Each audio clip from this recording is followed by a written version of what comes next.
The fourth batch of fire officers have been tested on their level of readiness in case of any possible eventualities. The firefighters were drawn from the regional, national, ministries and trade fair stations for sand model simulation exercises, which took place at the regional headquarters at Kolebu in Accra on Friday.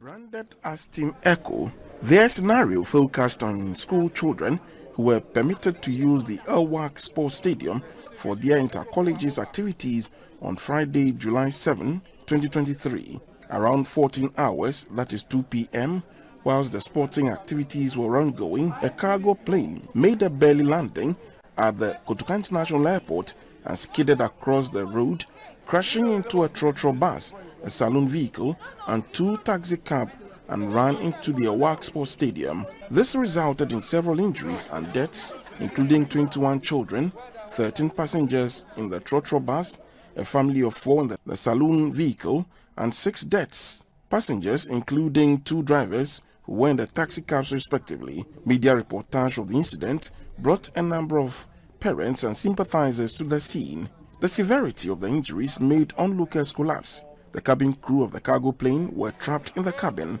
10 minutes later, smoke was seen billowing from the twin turbine engines on the wings.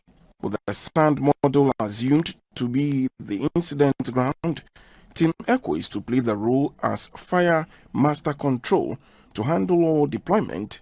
What logistical needs should the event be a protracted one, looking at the dense population of the area and the commercial activities undertaken? How would they handle the situation? What briefings would they give, and at what point and time intervals, as well as agencies they are expected? The ministry's fire commander, DO1 Faustina Nelson Isiedu, performed the role as incident commander. It was a very educative exercise. It has broadened our minds on what we are supposed to do when we get to fire scene. And as we saw here, there were things that we know how to do them, but we didn't know we have to even communicate as we were doing it. So we have been taught how to handle such situations. Next time, all the 5 divisions should be worked on one day, and then we'll be given 1 hour each. So that whatever question they give us, we should be given the scenario, the time to do it, so that others will learn what happens to the next person. The head of safety at the regional command is DO1 Evans Osei-Usu. Their flaws were not much.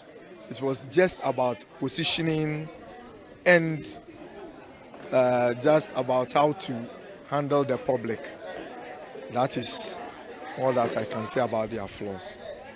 But for the tactical and operational duties, they really did well. The last batch of firefighters will have their turn next week.